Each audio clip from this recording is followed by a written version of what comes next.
Vamos orar. Pai querido, orienta nosso estudo hoje, ilumina nosso entendimento. Por favor, em nome de Jesus. Amém. Amém. Para começar o estudo de hoje, quero ler alguns versos.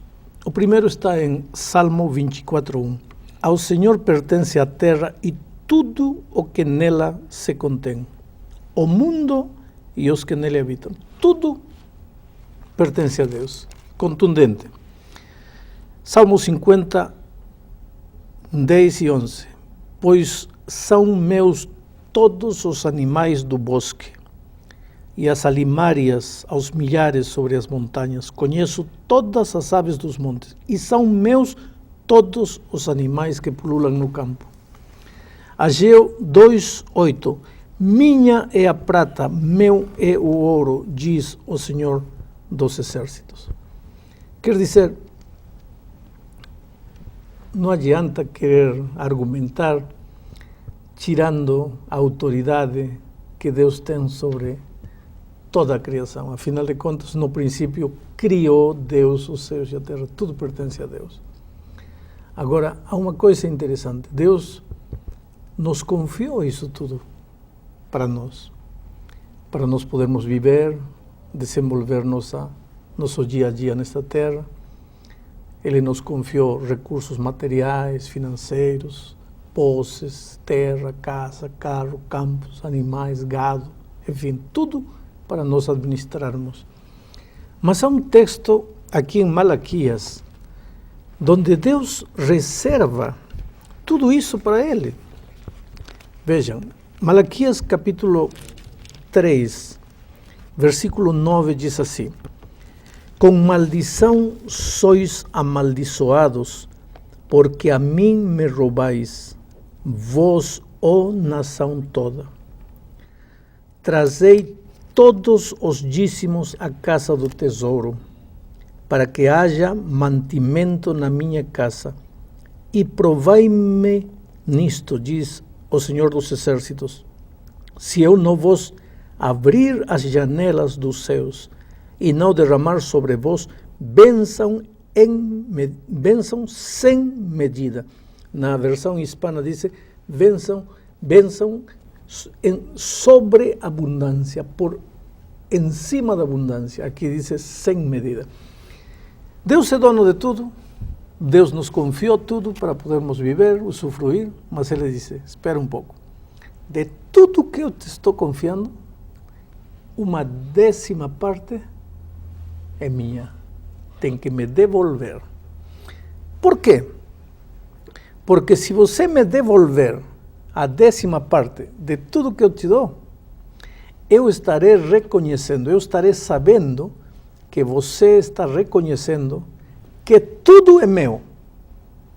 Agora, o dia que você se apoderar da 10ª parte que é minha, aí eu estarei sabendo que você está se apoderando de tudo que eu te confiei.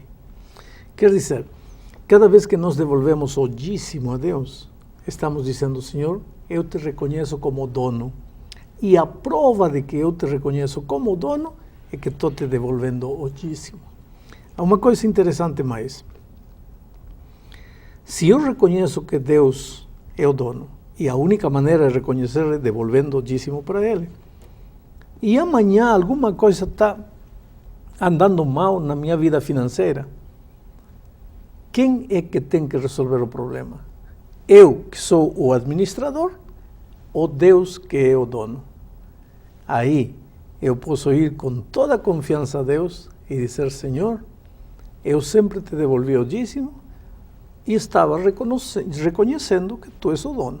Agora estou com dificuldades, tu como dono vem e ajuda-me a resolver o problema. E o dono vai resolver o problema. Mas se eu me apoderar do dízimo, não devolver a Deus o que é de Deus, eu estou dizendo, tudo isto é meu. Agora, se amanhã eu tiver problemas, com que cara eu vou a Deus dizer, me ajuda, se eu me apoderei de tudo? Então, se agora eu sou dono, pois quem tem que resolver o problema sou eu. E Deus tem prometido uma coisa. O filho fiel que devolve o dízimo, que reconhece a Deus como dono de tudo, Deus derramará sobre ele bênção sem medida. Bênção em abundância, abundância e mais abundância.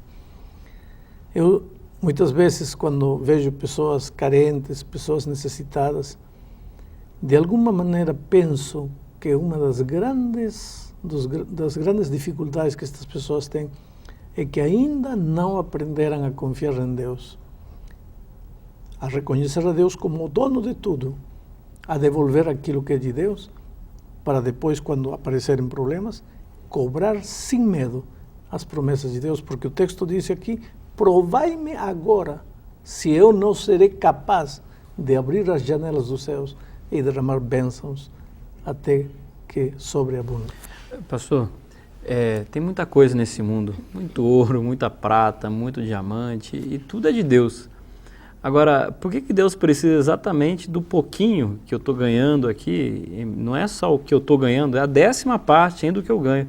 Por que Ele precisa tirar de mim, de repente, se é que Ele tem tanta coisa assim? Deus não precisa. Deus não usa dinheiro para nada. Quando Ele te pede o dízimo, não é porque Ele precise, é porque Ele tem algo melhor para te dar. É porque Ele quer ver se você o reconhece como o dono da tua vida. Quero que você entenda que Deus nunca pede nada porque precisa. Quando Deus pede, é porque tem algo melhor para te dar. Por exemplo, um dia Jesus estava sentado perto do poço e apareceu a mulher samaritana. E Jesus disse: dá-me de beber. Ora, Jesus era o dono de todas as fontes das águas. Por que precisava água? Ele era o dono das águas. Ele era só levantar o dedo, caía um toró do céu. Não havia problema para ele com água. Então, por que disse para a samaritana: dá-me de beber? Não porque ele precisasse água, porque ela precisava. Só que a única maneira de Deus te dar é ver se você está em capacidade de receber. Pastor. E a única maneira de você revelar sua capacidade de receber é mostrar sua capacidade de dar. Pastor, mas o senhor usou várias vezes na sua fala aí a expressão de que Deus, o fato de eu devolver o dízimo é uma demonstração de que eu estou reconhecendo de que Deus é dono de todas as coisas, que eu aceito também, enfim. Agora, Deus lê o meu coração, Deus conhece meu coração, conhece a minha mente, quer dizer, Ele sabe que eu reconheço que Ele é o dono de tudo. Por que essa demonstração? Então, que aos meus olhos parece tão pequena para Deus, porque... Esse é o problema com os casais hoje. Eu também sou conselheiro de casais e às vezes vem e ele disse: sabe qual é o problema com minha mulher, pastor? Que ela está querendo que todo o tempo eu diga para ela: te amo, te amo, te amo. Ela sabe que eu amo ela. Os casamentos se desfazem porque eu acho que ele sabe o que eu sinto. Não. Com Deus não funciona assim. Inclusive para você, não para Deus, porque Deus sabe tudo, mas para você ter certeza que o fato de você reconhecer que Deus é dono de tudo não é teoria na tua vida, é realidade, tem que dar. E ao dar, você se prova a si mesma que você está reconhecendo que Deus é dono de tudo. Agora, pastor, uma família, por exemplo, um pai de família que ganha pouco, muito pouco, 10% do salário dele faz diferença coisa, no né? orçamento da família, no orçamento conta de mensal. água, de luz, Ele né? não poderia, por exemplo, devolver 5%, devolver assim, proporcional ao que ele tem condições, entende? Deus está vendo que ele está reconhecendo que ele é dono de tudo, Deus sabe da sinceridade dele, sabe das dificuldades que ele está passando. Ele não poderia devolver proporcional às condições dele naquele momento? Agora você entende por que com uma só Bíblia existem tantas religiões e tantas igrejas. Porque vem um e diz: aqui diz 10%. Mas olha, estamos pobres, melhor 8%. Aí aparece a igreja do 8%. Aí vem outro: não, mas que sou mais pobre ainda. Aparece a igreja do 5%. E aparece a igreja do nada também. Quer dizer, o que Deus disse é o que Deus disse. E não é porque Deus precise, é porque Deus, volto a repetir, quando te pede algo, é porque tem algo muito melhor para te dar. Esse argumento de que os pobres não podemos entregar ou não podemos devolver o dízimo. Estou usando a palavra devolver, porque você, para me dar alguma coisa, tem que ser dono daquilo que você me dá. Você me dê sua gravata, você tem que ser dono da gravata. Mas se eu te emprestei minha gravata, você vai me dar sua gravata? Que gravata? Se a gravata é minha, você vai me devolver a gravata. O dízimo você não devolve, não dá a Deus, porque Deus é dono de teu dízimo. Você vai devolver. Por isso Deus diz aqui em Malaquias, veja, versículo 7, capítulo 3, versículo 7, desde os dias de vossos pais, vos desviasteis dos meus estatutos, desviasteis, era 10, você 5, 4, 3, desviasteis dos meus estatutos, e não os guardasteis, tornai-vos a mim, e eu me tornarei para vosotros, diz o Senhor dos Exércitos. Mas vos dizeis, em que havemos de nos tornar? ¿Roubará o homem a Deus? Todavia vos me roubais, e dizeis, em que te roubamos? Nos dízimos. Deus é dono de tudo e o dízimo é dele e ele reservou para ele e eu tenho que devolver a ele, e quando eu devolvo a ele, estou reconhecendo que ele é dono. E se eu me apodero do dízimo, estou roubando uma coisa que não me pertence.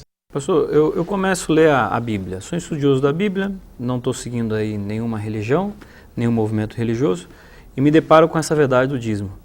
E eu acho que é realmente importante. Aí eu posso pegar o meu dízimo, por exemplo, e entregar numa creche, eu posso levar para um asilo. Isso significa que eu estou devolvendo o meu dízimo, né? O texto diz assim, trazei todos os dízimos à casa do tesouro.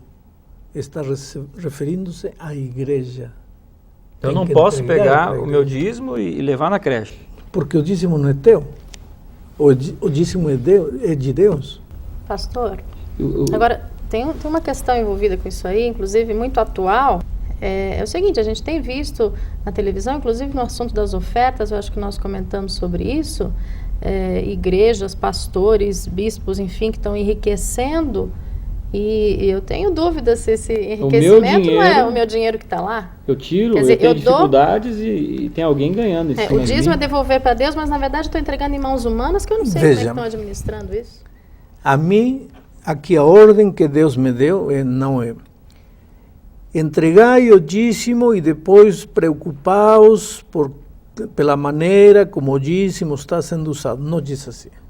Então eu vou devolver a Deus o dízimo. Agora, quem administrar o dízimo, que Deus tenha piedade dele. Porque um dia ele vai ter que dar conta a Deus da maneira como usou o dízimo. E como que administra isso, pastor? Como se usa o dízimo? O que seria... A maneira correta. Correta. Vou te ler um texto. Gastar aqui. dinheiro com o quê? Diz assim, assim ordenou também o Senhor aos que pregam o Evangelho, que vivam do Evangelho. O dízimo, geralmente na igreja adventista, é usado para a pregação do Evangelho, para a manutenção dos que pregam o Evangelho e para a pregação do Evangelho em si. Comprar Bíblias, comprar materiais para levar o Evangelho adiante, enfim, abrir novos campos de trabalho em novos países, em lugares onde o Evangelho ainda não chegou. Volto a repetir, que Deus tenha piedade de quem administra o dízimo mal, porque, tudo bem, eu cumpro minha parte, eu devolvo a Deus o que é de Deus. Agora, aí terminou minha parte. Quando Cristo voltar, se ele usou mal o dízimo, esse problema dele, isso não é problema meu. Senhor, eu cumpri minha parte, eu te reconheci como meu dono. Agora, ele vai ter que dar conta a Deus de cada centavo que usou mal ou usou bem. E numa família, pastor, como é que isso pode funcionar? O dízimo é uma obrigação de cada cristão, particularmente, ou quando nós temos, por exemplo, uma família, o marido trabalha, a esposa também, pode ser devolvido em função do salário do marido? Como é que dízimo funciona? familiar. Isso. A vida cristã é uma vida individual. A salvação, vou dizer, não a vida cristã é lógico que é coletiva, mas a salvação é uma questão individual. A tua salvação não ganha nenhum pontinho a salvação de teu esposo, nem de teu filho. eu gostaria de passar um pouco das bênçãos espirituais que Deus me dá para meu filho, não posso. Na Bíblia, você não encontra um versículo onde Deus diz assim, netinhos meus, queridos netos, não. Só diz, filhinhos meus, meus filhos, porque Deus não reconhece netos. Para você ser salvo, você terá que chegar a ser filho de Deus. Como neto, não se salva. O fato de teu marido ser um bom cristão não garante tua salvação. Então, você tem que orar sozinha. Pode orar com ele também, mas a tua oração pessoal, o teu estudo da Bíblia pessoal, a tua testificação pessoal e o teu dízimo pessoal, daquilo que Deus te deu a ti, daquilo que Deus deu ao marido, será dele. E se o filho também trabalha e Deus deu para ele, ele terá que devolver o dízimo a Deus. O senhor acha que quem é dizimista é mais abençoado? É um povo separado, que as bênçãos caem de forma diferenciada? Com toda certeza. Ou então Deus é um grande mentiroso, porque aqui a profecia de Malaquias diz, eu vos abrirei as janelas dos céus e derramarei sobre vós bênção sem medida. Agora, cuidado. Você está com a vida financeira quebrada, sem emprego, porque administra mal o dinheiro, está endividado, tudo. Aí descobre isto. Então eu vou devolver o dízimo para que Deus me abençoe. É possível que você não vai receber bênção nenhuma. Deus conhece a atitude do teu coração. Deus sabe por que você está devolvendo o dízimo. Naturalmente, que se você vai com sinceridade e honestidade, lógico que a promessa de Deus vai se cumprir na tua vida. E é possível a gente já, desde as crianças, a tenra idade, a gente já deve ensinar esse tipo de procedimento para eles? Lógico, porque os princípios da vida, que eles ganham, os princípios da vida cristã se ensinam desde criança. Desde criancinha, a menininha não sabe nem falar, você já ensina a orar antes de comer, ensina a orar antes de dormir. Temos que ensinar os princípios da vida cristã às crianças desde pequeninas. Ganhou uma mesada de 10 reais, separe R$1 para Deus. Ganhou uma mesada de R$1, separe 10 centavinhos para Deus. A criança tem que crescer desenvolvendo uma experiência pessoal com Cristo. Pastor, a Igreja Adventista ela tem algumas formas diferenciadas de administração. Eu posso pegar meu dízimo e gastar esse dízimo dentro da igreja local, no meu grupo, para os meus interesses, construção, telhado, banco, como é que funciona? Eu posso fazer isso com o meu dinheiro na igreja local? A igreja local não administra o dízimo. Aqui o texto bíblico em Malaquias diz, trazei todos os dízimos à casa do tesouro. Nos tempos em que isto foi escrito, a casa do tesouro não era o templo local. Nos tempos em que isto foi dito, a casa do tesouro era a administração central. Era um lugar separado do templo local. Hoje, muitas vezes as pessoas começam a dizer, não, mas eu posso usar aqui, não. Você forma parte de um corpo e o corpo deve caminhar unido, ao mesmo compasso. Quando a ideia de um ou a ideia de outro quer prevalecer sobre o corpo, as coisas não andam bem. Se o braço quer ir para lá, a perna esquerda quer ir para lá, a cabeça quer ir para outro lado, estamos mal. É um corpo. A igreja é um corpo e também é um corpo administrativo. Então, quem dirige o corpo? A cabeça. A cabeça diz que vai o braço para lá, a perna para lá, é a cabeça. E em todo o corpo há uma cabeça. Claro que a cabeça espiritual é Cristo, mas em toda a organização temos uma diretiva. E são eles os que mais ou menos organizam a distribuição e o uso dos dízimos. Estamos chegando ao fim da lição, infelizmente, uma lição tão linda. Eu quero desafiar você a depositar sua confiança em Deus e a depositar sua confiança na Igreja de Deus e a ser fiel a Deus e a experimentar as maravilhas da alegria que se sente no coração quando você tem certeza que se está reconhecendo que Deus é dono de tudo. E quando Deus está no controle da tua vida, com toda certeza, a tua vida vai ser uma vida de prosperidade. Deus te abençoe.